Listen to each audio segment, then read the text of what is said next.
All right. It's Jeff Mayhew. It's John Beatty. It's Politics and Parenting, where we talk about politics, but we talk about it differently. John, how are you doing today?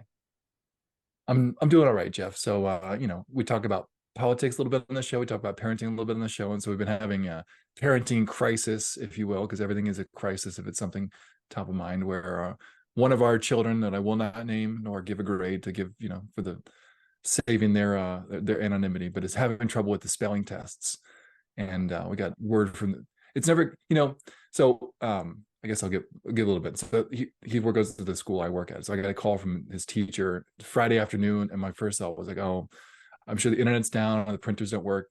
But no, it's because he didn't do so hot. I think he got a 7 out of 27 on his spelling test. So it's one of those challenges being a parent. Not every child learns the same, and so we're trying different avenues to get him to learn that. So we tried him writing his spelling words down a couple of times, and that didn't seem to stick. But then this afternoon, as we were kind of working, because he got to do the retake on Monday, we just tried, well, as you're doing this, say it out loud, spell it with you as you write it, and that seems to have helped some of the words stick better. So we'll as in parenting, you're always experimenting and trying to get better, do different things, because every child's different. So how are you doing? I'm good. Yeah, I mean that's hard because it's hard with kids, especially at a certain age, because you don't know if they're struggling at learning the material or they're just being a Mm-hmm. little lazy, right? And Because I would and you I don't want would to say make for them. this child, it's the latter. I mean, yeah, as a parent, but you can't know that, right? And you don't want to make your kid, if they are struggling, you don't want to make them feel bad if they are really trying hard. So like Mm-hmm. it's a really hard situation as a parent, of protecting them from themselves and kind of pushing them up and making them believe and kind of moving forward. But yeah, I'm good. We Yesterday was exhausting. We did Haymarket Day for hard hits and the Madisonians. It was a wonderful. Haymarket Day was packed. I got to see our good friends at Great Maine and Trouvaille. They were all there.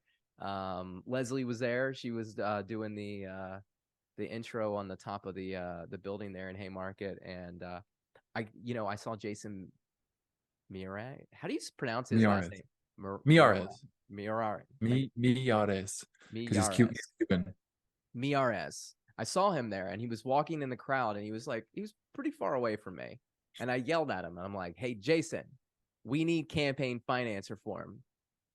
And he actually walked over and talked to me. I was very impressed because, I'm just some random dude yelling from a crowd. I wouldn't expect him to walk over, and he came over and he had seen the banner because I had an uncap the house banner. So he had seen Mm-hmm. that and then he heard that and he was like, this guy sounds interesting. Let me go talk to him. And we had a good conversation about campaign finance reform. We talked about uncapping the house. I told him about about us and the Madisonians and like how we teach government and stuff. I showed him our pamphlets. He was like, that's awesome. So really nice guy. It's actually the second time I met him. I met him when Glenn Youngkin and him were running for when Glenn was running for governor for the first time and he was running for attorney general. Seems like a really smart, articulate, kind person. He gave me his card. He said he wanted to know more and to reach out. So I'll reach There you out. go. Maybe I can get him. I told him I was like, the Virginia State House has been capped too. We could Mm-hmm. fix that. I To know fix that. he's the attorney general, but there's rumors of him But running for he office could do the somewhere. legal brief. He could do a legal brief for that. He could say like, "This is That's right. legal. You should do it." It's I part of mean, his job. I would argue that it's unconstitutional to have the house capped. That's just me. I mean, people will disagree with it because it's not technically written in the Constitution. You have to go to intent, and that's where we bring in the courts and all that stuff. But my whole point is just legislators legislate, uncap the house, let's move it on. But it was a gorgeous day, but it was exhausting because Oliver had an all county choir concert, which he had practiced for all week long. So that's extra work for mom and dad driving and drop him off. We had to drop him off Saturday morning at 7:20. Then we had to do Haymarket Day setup starting at 7:30. Haymarket Day from 9 to 4. Oliver had concert at 2 o'clock, so Vanessa had to leave and go to the concert so she could do that, pick him up. Then we had homecoming afterwards. So literally, we get done. Vanessa leaves, uh, picks up Oliver, comes back, picks up Julia, goes and starts doing hair and makeup. I get home to find my little girl who is now all of a sudden 14 and looks like an adult and just in makeup and a dress ready for homecoming, and I'm all like teary-eyed trying to, manage my manage that moment. So I know I'm just kind of rambling here, but Kids get older. Julia tried on the dress Friday night, and she came down, and I was like, "You look very nice. You look beautiful." Da, da. And she walked upstairs, and Vanessa asked me, she said, "Do you like it?" I'm like, "Yeah, it's very nice." And she looked at me and she goes, "It doesn't sound like you like it. What's wrong with it?" And I was like, "Look, that dress is wonderful." I was like, "But you have to understand, she looks like an adult, and she doesn't typically, I mean, I know that she is what she is, right? But when she puts that dress on and she gets all dressed up, and she's so excited wearing heels and makeup. She doesn't wear those things. I don't know. I was like, I'm having a moment here. You're just gonna have to let Mhm. me get through it. Otherwise, you're gonna see tears, and then everybody's gonna be asking me why I'm crying, and I'm just like, I'm struggling at moving from one stage to the next, just like the kids are, So, John, we've got a guest on the show today. Yes, we do. We do. So he wrote this wonderful book, and I'm very excited to have him on. All right, we are joined by James Pethokoukis, who wrote this wonderful book. It's called The Conservative Futurist: How to Create the Sci-Fi World We Were Promised. James, thank you for joining us today. How are you doing? Doing great. Jeff, thanks a lot. Jeff and John, happy to be here. So what inspired you to write this? Obviously, like, I've read the book, I kind of get an idea of what I think really inspired you. It sounds like you've been inspired by a lot of things, but why don't you share with our audience a little bit? Well, I think probably the most superficial inspiration was probably like the authors of a lot of books coming out right now. We had extra time in the summer of 2020, not commuting, and I decided to write a book about some things I was thinking about. Sort of the long-term explanation is that as a kid, I was a sci-fi buff, and I figured by this point we would be well on our way to some sort of Star Trek future. Little did I know, I was living through what some economists call the Great Stagnation, and what I call in the book the Great Downshift. But sort of the middle reason, really, and I'm not sure I've mentioned this very much in any of the podcasts, it's in the book, kind of, in the middle somewhere, is that like 2018, 2019, I read a really interesting paper by an economist from Yale who wondered, who looked at he made two observations. One, that starting around 1970, we started spending a lot less, or there was a decline in how much the U.S. was spending as a share of our economy on infrastructure. Maybe an unremarkable fact. And then around the same time, we started sort of losing control of our fiscal situation in this country. We started getting a lot more debt. And just from those two observations, he sort of concluded that somewhere in the early 70s, we became a less future-oriented society. If you're thinking about the future, then you're also kind of putting yourself in the shoes of the future you. So you care about, like, what your fiscal situation will be in the future, and you'll make sure your roof is in good shape now so it doesn't collapse later. And his explanation was he didn't have an explanation. He ran through a whole bunch of things. He's like, I don't even think you can come up with an answer. I'm not sure it's even provable. So I have an answer for that. Prove it. I think I can prove that, but I'll get to that later. So so the whole book, in a way, is kind of an effort to think about is to think hard about that and what it sort of means today. So in the book, I mean, I like this idea of like the conservative progressive, or the progressive conservative. It's like, the way I think about it is like, what I want to conserve are my values.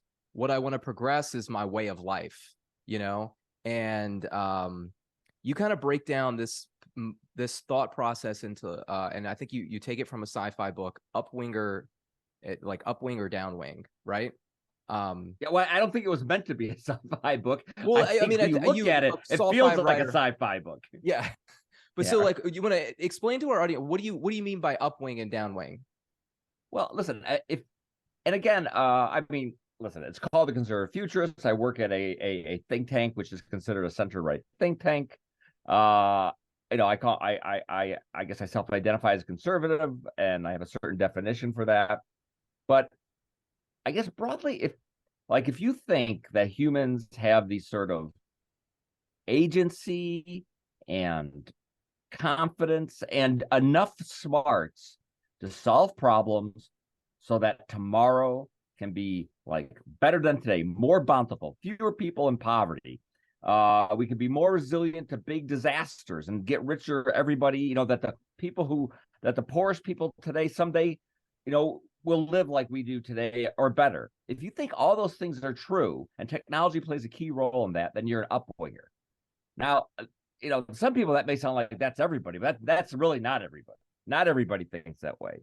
Some people think that either we can't do it, we shouldn't do it, we don't have the smarts to do it, that we've already tried to do that too much and it's just made the world a worse place. So we should either stop or retreat. That perhaps the whole world is living too well and we need to live less well. And there need to be fewer people on the earth, and they need to have a much simpler kind of living. And if we build more reactors, they're all going to blow up. And why are we going to space when we could be spending that money here on Earth? And gosh, they're very worried about trade, and and they're worried that too many people will try to come to the U.S. and do great things with their lives. So those are the downwingers. You can find them on both sides. So the upwingers are the ones that you can solve problems with working hard and making progress, right? And no matter what the problem is, you can find one in the future. You can solve it with. We can innovate. We can innovate, right? Maybe a gadget. It may be just a new way of thinking, a new process. Yeah. Right. As opposed to just giving up and be like, hey, there's no solutions to our problem. Let's just sit tight and hope that everything will be okay. And it's like, but they're almost more just worried about the potential of the mistakes. It's like a downwinger is just afraid to fail, right? And you better can't, safe than sorry, right? Better safe than sorry. Yeah. So and John, a lot of it seems to be about like kind of big ideas, right? Sort of like there's the talk about Mars colonization. Like that's a big thing that takes a lot of work to get into. But I think part of the talk you were talking about, the sort of the shift in focus of research and development has gone much more corporate, where it used to be the majority of it was spent on like big dreamy projects by the US government. And now a lot of that just kind of comes from a corporate research and development for new products or something. So it's also a much smaller focus, because if you're Coca-Cola, you're thinking like, what's the next product we're going to sell? Like what kind of new formula for drink, where it is research and development in one sense, but it's very more of a, not really, there's kind of this term disruption, but it's not very disruptive idea. It's just sort of what's an enhancement of what already exists. I think that's part of that too. It isn't just progress on small things. Being an upwinger is kind of progress on like big things. Is that right? Yeah, I think it's, look, I use the phrase "the great downshift," which is based on the really statistical decline in U.S. productivity growth starting in 1973, which is basically we've been in that kind of much slower mode, other than right before and right after the year 2000. So so there's this downshift, and some people call the period the Great Stagnation, which isn't completely accurate. I mean, we've had progress, but it's been far more incremental overall, far more incremental than I would like, far more incremental than what people in the, right up until the Great Downshift thought we were going to have. I mean, it was shocking. It was surprising. We're still trying to figure it out. And, you mentioned the thing about, what we're spending money on, because, we have a lot of business R&D, which we need, but sort of the big basic research, big think R&D, we don't do as much of. So we wound down Apollo and the manned space program, but and we followed it up with what exactly? I mean, we did things. We still went to space, and there was a war on cancer, but nothing approaching sort of the all of society effort to solve something massive. Whether that was going to be, clean energy, or maybe we should have, after Apollo, it should have been, on really creating an orbital economy and colonization, but we didn't. And there was an absolute retreat. And one of the sort of the mysteries I try to get at in the book is why did we accept that? I mean, there are reasons that make growth harder and maybe make tech progress harder, but then why didn't we just like double down, triple down, quadruple down on making those visions happen? And we just didn't. I think so. And I said, I think it's provable. And is so this the theory? So Jeff, I think, are you going to give me the theory? I'm going to give you a theory. So, in 1974, the House kind of readopted Reed's rules, and what this happened right after Watergate. And basically what happened was trust was lost in government, and Congress started to become this very partisan thing. And you can see it very slowly happen into the 80s. It became more partisan. By the time you get to the 90s and Gingrich with Clinton, it's kind of the last hurrah of like working together with Clinton and Gingrich before you move on to, our modern day essentially spoil system, where it's whenever the person, whoever wins office, they wipe out all the committees and they put their people on. And that's what Reed's rules allowed them to do. And this just over time, the loss of trust, the inability to deliberate in Congress leads to, let's just keep with what we've got, because at the end of the day, maybe one side or the other has a really great idea they want to move forward, but they can't communicate with the other side to bring more people on board to actually move the idea forward. Everything gets stuck in stagnation, right? And that's where we're sitting right now. And so I think that, we talk about on this podcast, it's politics and parenting. And I say, parenting shapes the child, government shapes the people, right? So if you have rules in the government that shape a partisan divide where trust is lost, then you're going to lose innovation. You're going to lose things that need big dreams because you need partners in that endeavor. And that's where the modern corporation was born for. It was born to partner up and create bigger and better things in America. And now it needs government assistance in a little bit, and we just don't have it. Yeah, I know. I think that's a really interesting idea. I think there certainly have been times where Congress has come together to do things, whether it's pass NAFTA or opening up the world economy to China, or you could point to the Reagan tax cuts or the '86 tax reform. But I think that's plausible. I think it's plausible that not having a government that functions enough in a somewhat collegial, bipartisan, steady way, I think that sure doesn't help. And I think if we're waiting for that to sort of happen organically, I'm sure you're skeptical. It sounds like you're skeptical of that. I mean, and that's why that's why I think we need some sort of I think outside forces help, whether it is looking at the pandemic and looking at all the shortages and then the war in the Ukraine and thinking like, oh man, the U.S. needs to be more resilient. We need to have we need to have like an energy source that we can rely on. Maybe it's nuclear, maybe the outside forces not wanting to lose an AI race to China. Maybe it's something else I didn't think of. But I think given what you said, I think that actually works well with the idea that it would be very helpful to have sort of this outside external thing nudging the two sides to come up with some agreement on to do some important things. Yeah. John, did you wanted to get in with yours? Well, we're talking about sort of there's sort of, you mentioned the upwing 1.0 period where there was the progress, and then it kind of comes to the point where that progress stops. And as I was reading this, I was kind of thinking there's sort of a material version and a sort of a spiritual version. When the material, you talk about like toilets, like indoor plumbing, like that's a once in a lifetime thing, once in a generational thing where everyone gets that. Society's great, much better, air conditioning. But I think there was also this idea that we were going to fix humanity in all this progress, and that never kind of came to fruition. And so do you think maybe the fact that humanity wasn't fixed as all this other progress was happening was sort of a depressing aspect of this that kind of helped shut down the ability to think, well, like, yeah, we got to space, but we still have poverty. Like you talk about like the spending went towards other programs, and I think a lot of those things are like the Great Society kind of growing. I know that starts in the 50s and stuff, but I think like that's a big emphasis.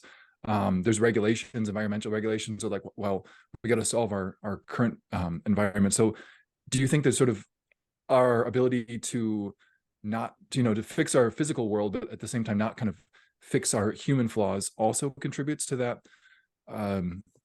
sort of downshift? Well,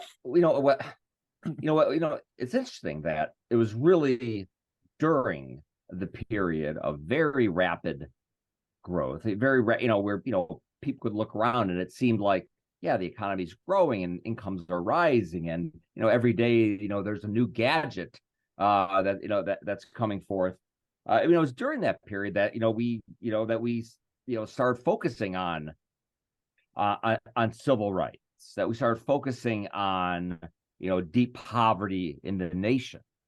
And certainly one can say that it is really during those kinds of periods when incomes are rising that we begin to think harder about the quality of our democracy, that we begin to think harder about are we a country that is tolerant of each other, hopefully more than tolerant of each other. And I think the lack of that kind of progress, certainly since the since the global financial crisis, 2007, 2009, if we would have had the sort of period of very rapid growth instead of very stagnant growth, would our political situation be different today? And I think to even go more to your point, there's no doubt that as countries become richer, they begin to think about the downsides to growth. And the environment being a major one. They begin to think more about trade-offs. I think air pollution and all that. And I think that kind of thing was always going to happen.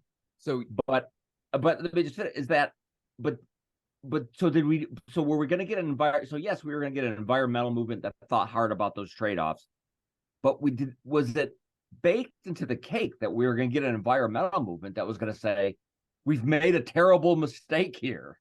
This is bad. That we should not be sending off rockets. We should not have nuclear reactors.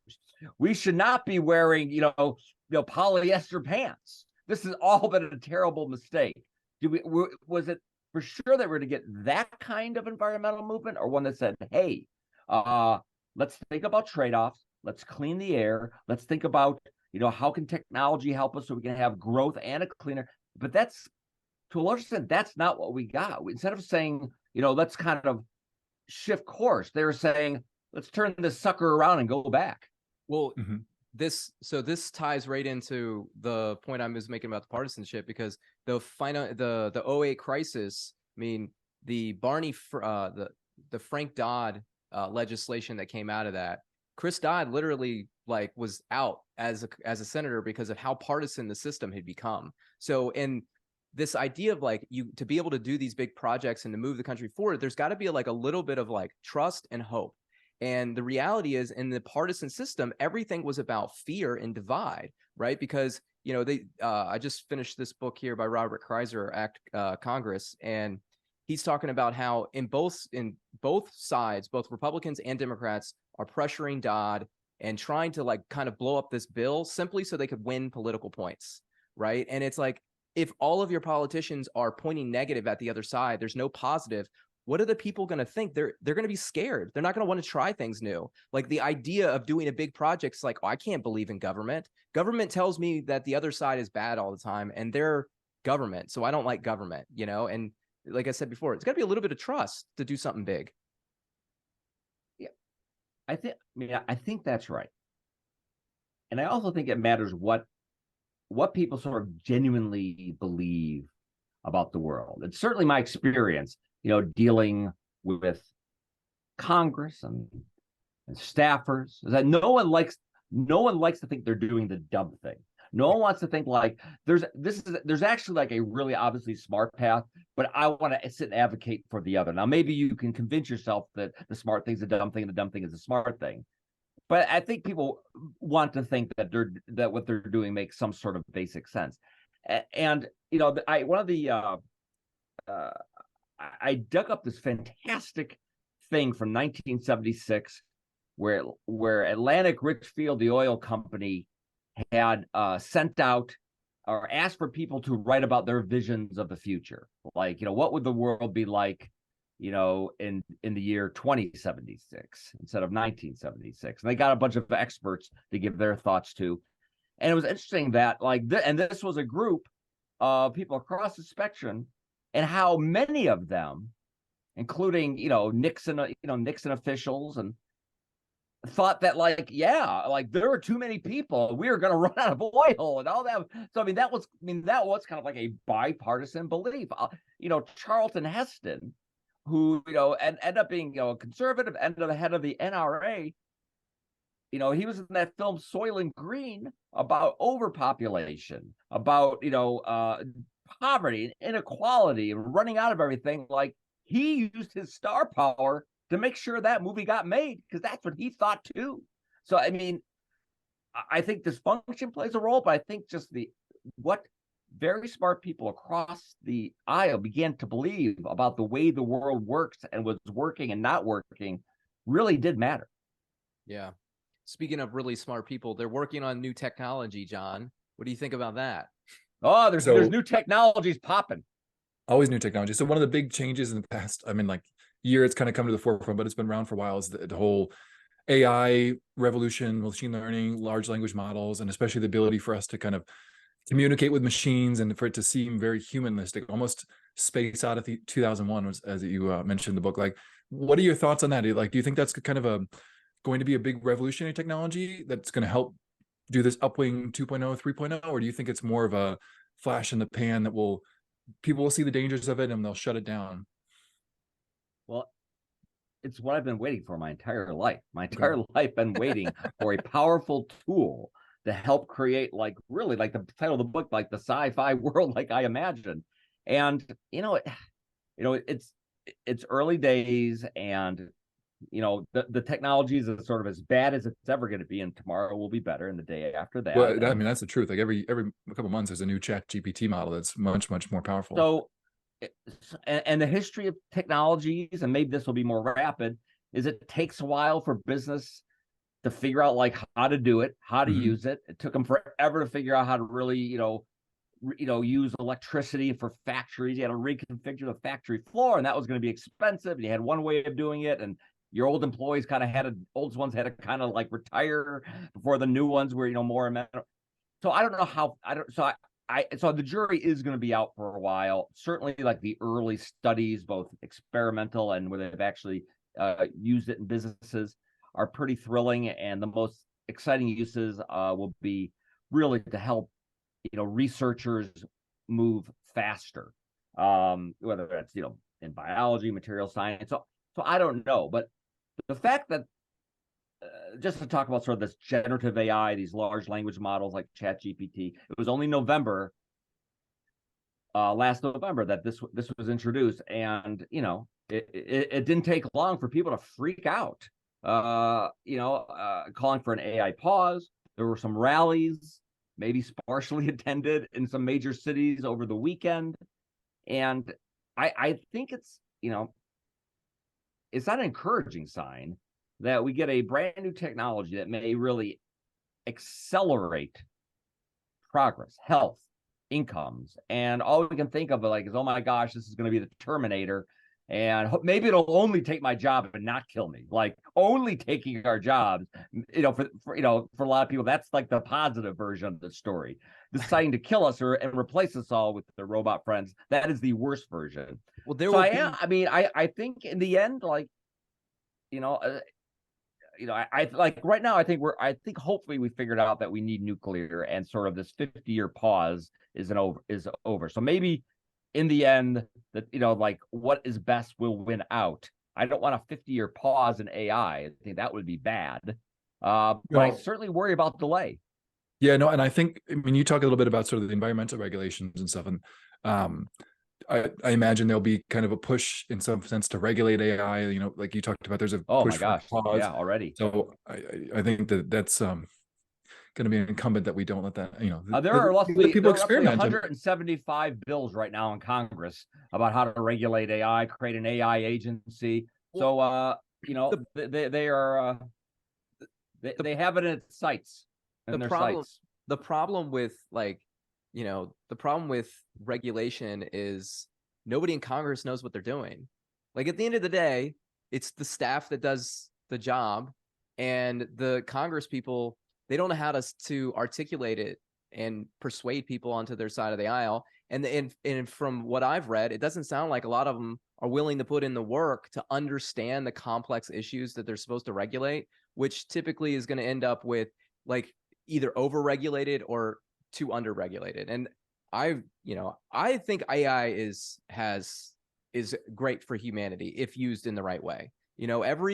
Every tool can be a weapon, right? But we got to believe in ourselves, and we got to believe in our fellow man if we want to be able to progress society. And I think that, an AI tool that could help us do pretty much anything. And, if we want to get to the next planet and the next planet, like the idea that human beings can solve the human problem of suffering it can't be done. But what we can do is make the suffering a little bit less by creating more opportunities, right? And we can create more opportunities in the marketplace. We can create more opportunities with life by being able to become an interplanetary species. I think that should be a goal of ours, and a new energy source combined with AI technology that can help us actually achieve those dreams. And just all of us kind of working in that direction is really enough to get us there over time. Well, that's the big dream. Like that's the big vision. What will be the role of our government? So certainly there's a feeling out there among some in Congress that they missed the boat on the internet and social media, but they're not going to miss the boat on this one.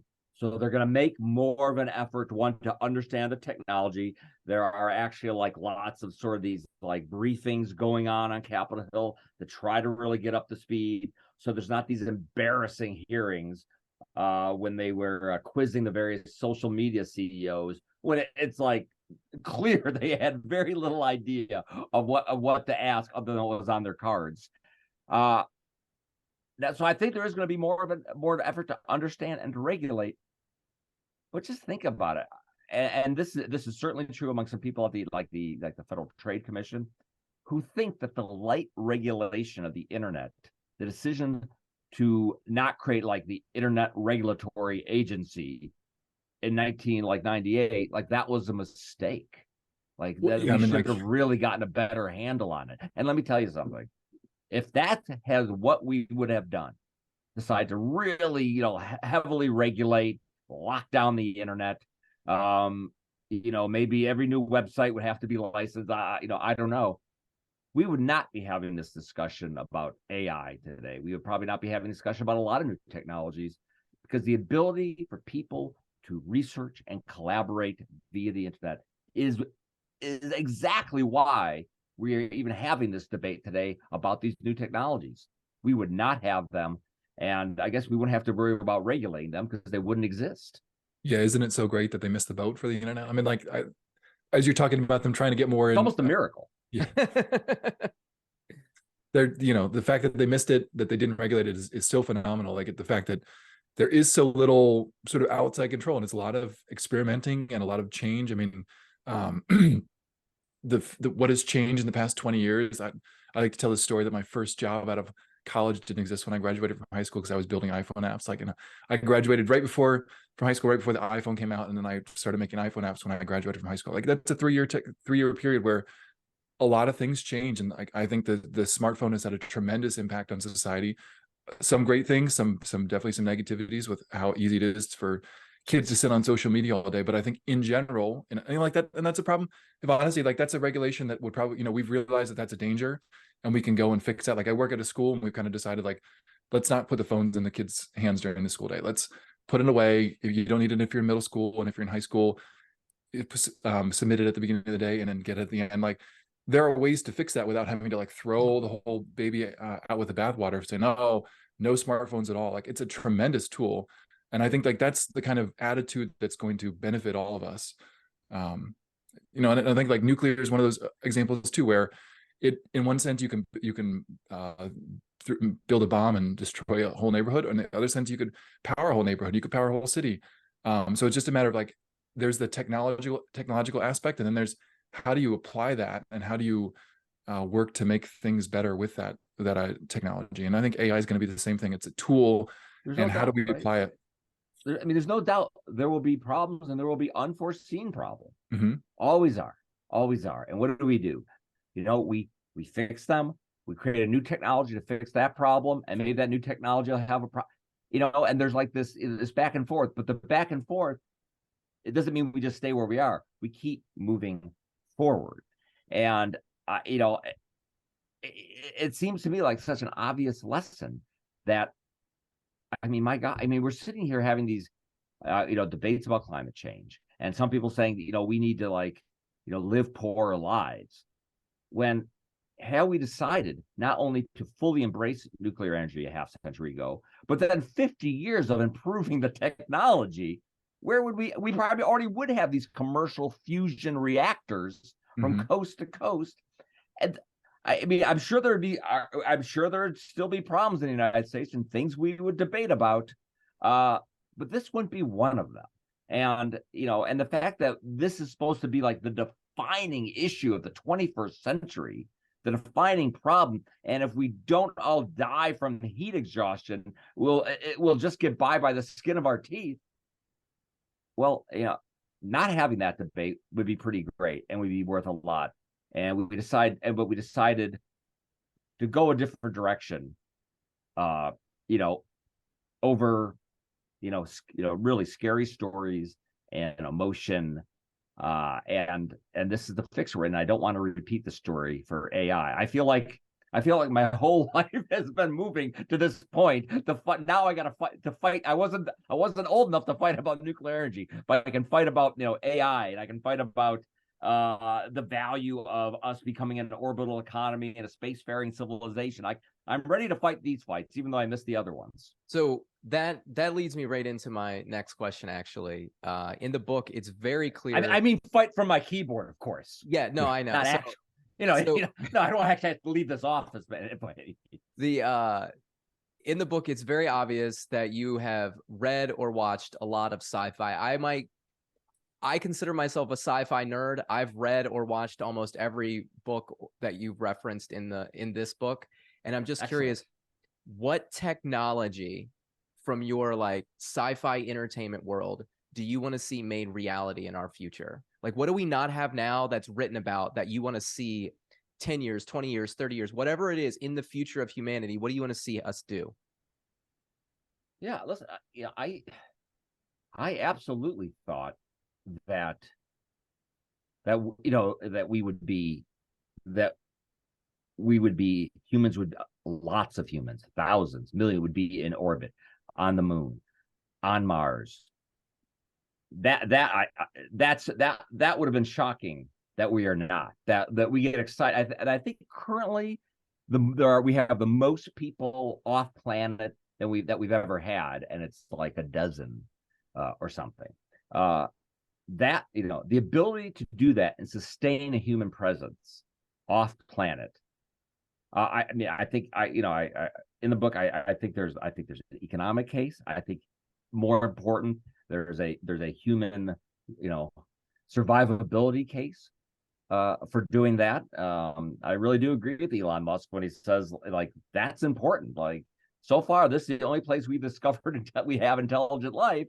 You know, we don't want to risk that by a giant piece of ice smacking into the planet.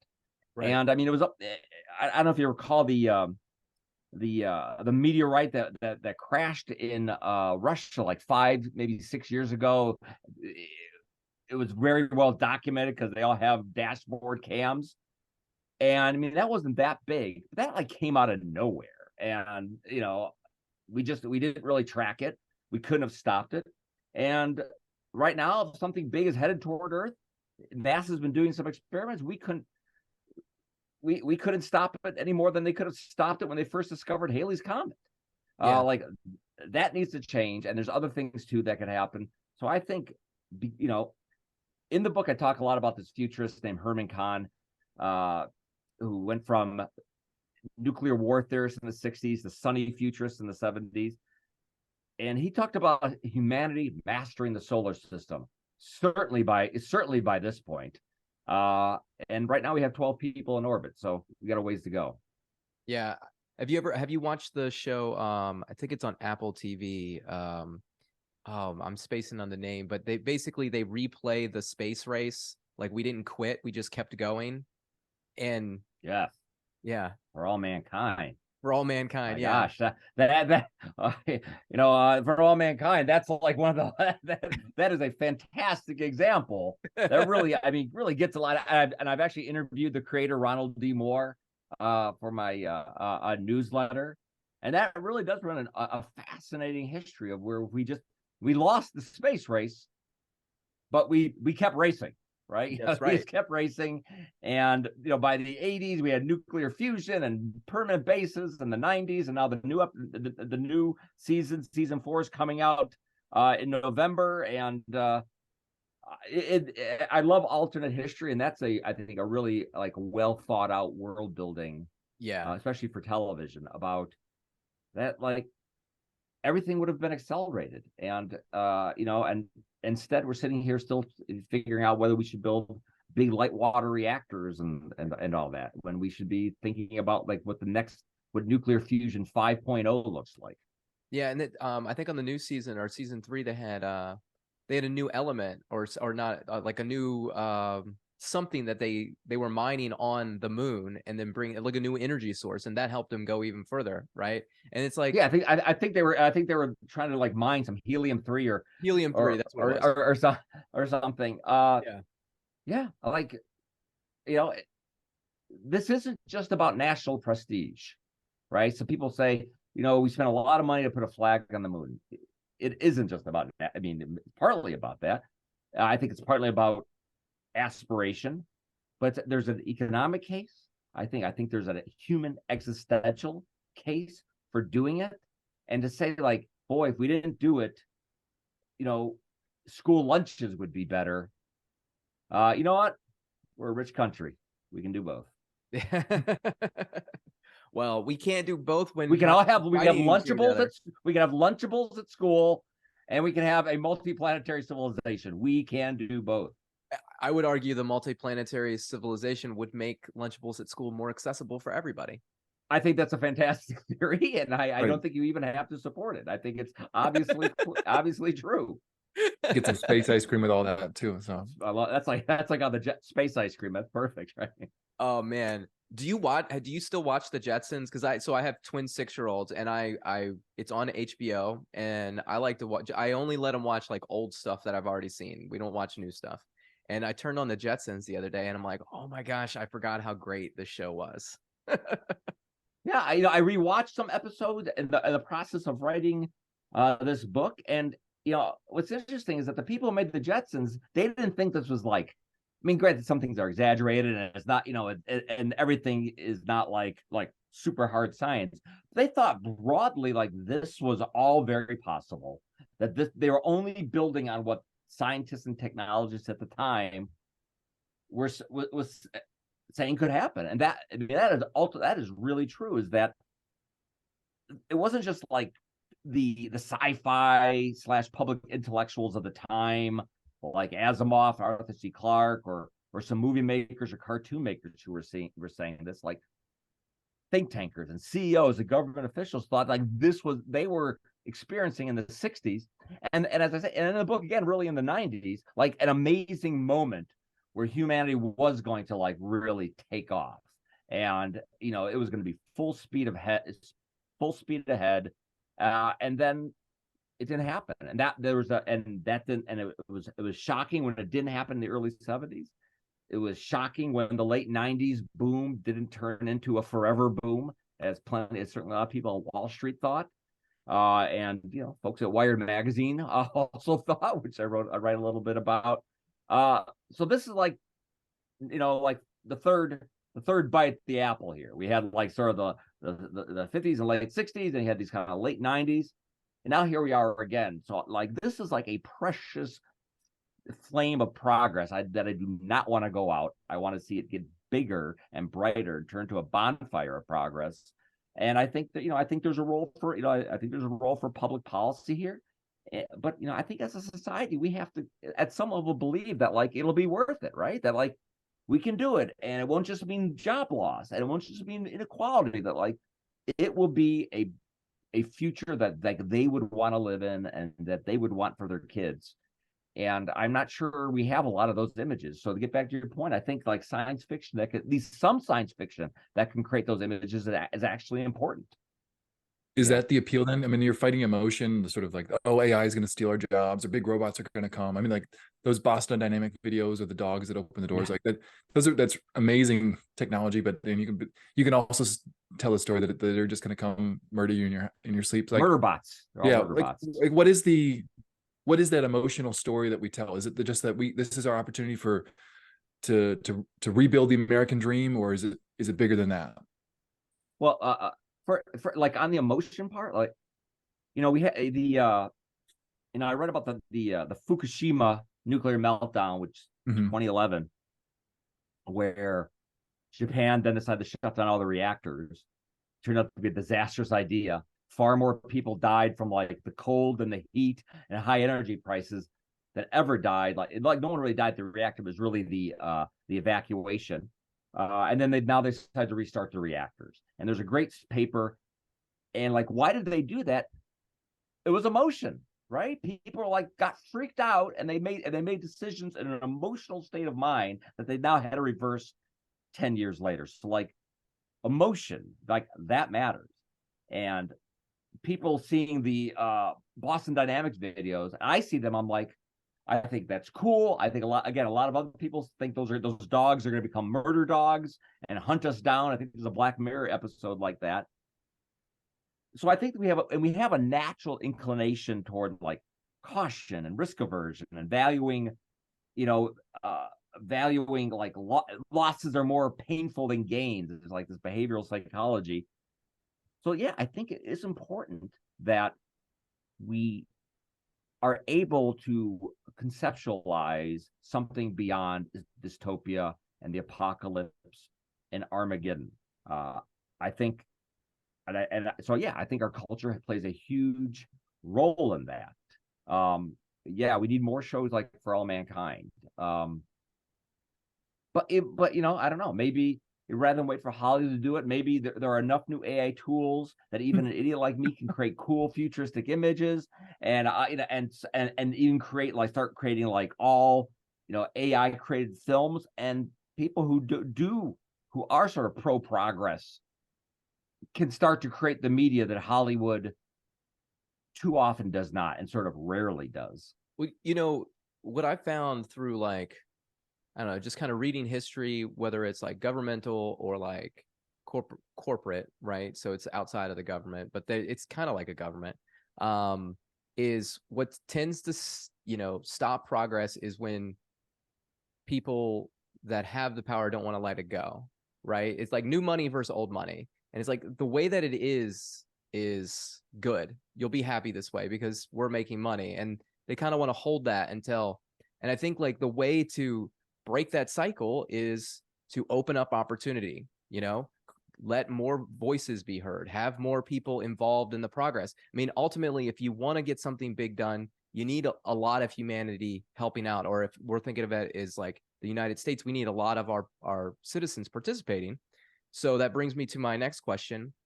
What do you think about uncapping the House and letting more citizens have power and, like, actually, like, having a say of what goes on in our government? How do you want to look like the Senate of the old Republican Star Wars? No. There's like 10,000 they have to fly. Is that wrong? How big are you saying? I would say there's no magic number, right? There is a magic number, and it's not 435. I can tell you that. My first proposal would be you uncap the House with a goal to expand it to 870 by 2030. Right. And this has to take place over time, but we have that time to do it, to plan it out, to rewrite districts. I think you get more people in there. the Congress is overwhelmed. I mean, there's literally books written about it over and over again. There's not enough staff. There's not enough congressional people to oversee the executive branch. The executive branch is massive, right? It's just, and Congress is supposed to be equal to them, and they're just not in so many different ways. And I think this would be the first step of, kind of rebalancing power, allowing more people a say in what happens in our government. And ultimately, I think that's where you're going to get that, move forward, because the economy is going to drive better, which means there's going to be more opportunities for people to start new businesses, to experiment on these things. And I think people will just be happier overall because of that. Yeah, listen, I mean, I can't say that I've given a ton of thought, but I don't think, like, given that we gone from 3 million to 300 million, that we can't think hard about like how big our legislature is. I think that's totally fine to consider that. I think certainly some people would say, well, if Congress has too much to do, let's take a few things off their plate. I'm sure that there's also, you could say that, but it's a big, complicated country. There's going to be a lot to do. We're the superpower on the technological frontier. It's busy. Having perhaps having more people, more brain power to think about these issues and be able to cut them up into some more digestible chunks isn't a terrible idea. I mean, ultimately, if you're going to say, well, let's take power away from Congress has done that on their own, right? And some of it's been the executive as well. Well, where does the power end up? It ends up in the executive, right? So like the power is the people's hands, or the Congress is the people's power, and the executive is the government power. And like, if you're an individual citizen, why are you trying to give away your power? Like, just live up to the responsibilities and, do the job we're supposed to do. No, I think those are great points. All right. John, do you agree with that? Oh, I'm all in favor of uncaping All house at this point. Yeah. I mean, I'm sure this is a well-discussed issue between you two. Yes. This is all we talk about, besides I want to fold space too. So like my thing is, like, I'm pretty sure that Asimov was on to something there. And I think folding space is doable. I don't know how to do it. One day I'll read some math books and figure it out, but That's right. It's all linear algebra. You just gotta, get to matrices and eigenvectors, eigenvalues, Oh, things like just math. Just math. which ironically, that's what AI is. It's the same statistics. Yeah. So you mentioned you work at AI, you're think tanker, you wrote this book. Like, what are you trying to, like, you're an upwing thinker. What do your legacy, when people think about you in the future, what do you want to leave them with? That after a half century and pretty much all my life, I think people not giving up like a dream of what tomorrow could be, that I played a small incremental role in highlighting how it could be different. Sometimes I think it's just important to say, like, hey, like, it's possible. Like, we can do it. That to create, tell the book, that to create the sci-fi world we promised, that's not science fiction. Like, we can do it. We have the tools to do it. We've chosen not to do it, but we can make a different decision. And and I hope, like, sometimes you just need like the opportunity. And I'm hoping that, like, given the pandemic and competition with China and like the emergence of this cluster of technologies, from AI to these SpaceX rockets to mRNA vaccines and CRISPR, and what we see happening with nuclear and deep geothermal, that there's this cluster of technologies at a time that maybe people are thinking harder about, like, what we can do as a country to become more technologically advanced, whether it's due to global competition or what have you. That maybe now is like the time. Like, when the global financial crisis like happened, like, if your whole life you've been working like on how to bail out banks or something like that, like, no one cared, and then all of a sudden they really cared. And if you had that, if you could pull that off the shelf, it doesn't matter if under normal circumstances people would call it a liberal plan, a conservative plan. Like, they wanted a plan. As Timothy Geithner, the former Treasury Secretary, said, plan beats no plan. And in those moments, plan beats no plan. And I'm hoping that right now, like I'm going to give like, a plan, a map, something that if people want to go that direction, I can provide some sort of guidance and that it's possible and how to do it. So I think there's like a thirst and a hunger out there for something besides, just, pure nostalgia or giving up or thinking that tomorrow's worse. So how are we all going to survive? No, it's good I to be hope. reminded. It's definitely good to be reminded that things are possible, and I think that's what this book does, and that's why I appreciate it as I've been reading it. Like it just gets you thinking again. It reminds you like this is what people were thinking, and we can get back to that positive, looking for opportunities in all of life. Yeah, I agree. So. I mean, it inspired me. Like, I mean, and I think you're right. I think people out there want it. It's supply and demand, and I think entertainment and government has been supplying us with like horror movies and attack ads for years, and the American people are just fed up with it, and they're looking for something like this. They're looking for the rewrite of history of For All Mankind. They're looking for a book that lays out a plan of how they can achieve their dreams, as opposed to tell them that they're bad for believing what they believe. So I really appreciate you writing the book. Honestly, I think that could be one of those things. The downshift took a lot of things away, but at the same time, it gave you the opportunity to write something like this, maybe make a mark and inspire more people to have an upwing type of philosophy of life. Well, listen. Hopefully, before we can get two people to think like that, we need to get one person. Now, hopefully, I got two.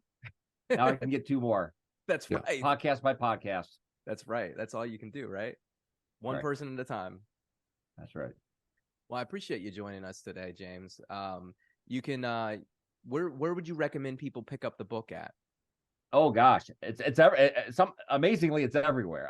It's your Amazons, your Barnes and Nobles. We got it. It's a Kindle. It's a hardcover. It's an audiobook.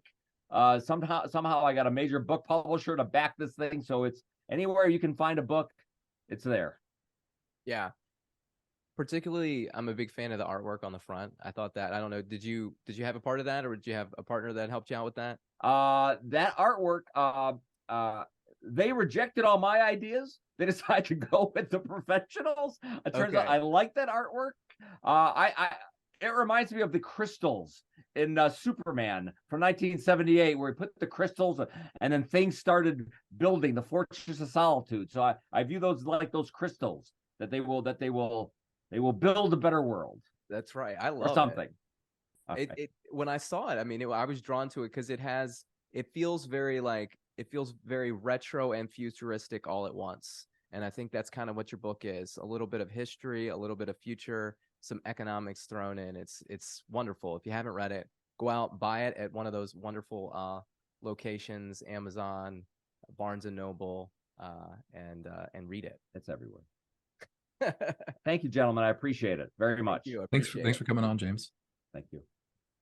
All right. Thank you so much for our guest, James, author of The Conservative Futurist, How to Create the Sci-Fi World We Were Promised, for coming on the show today. It was a wonderful conversation.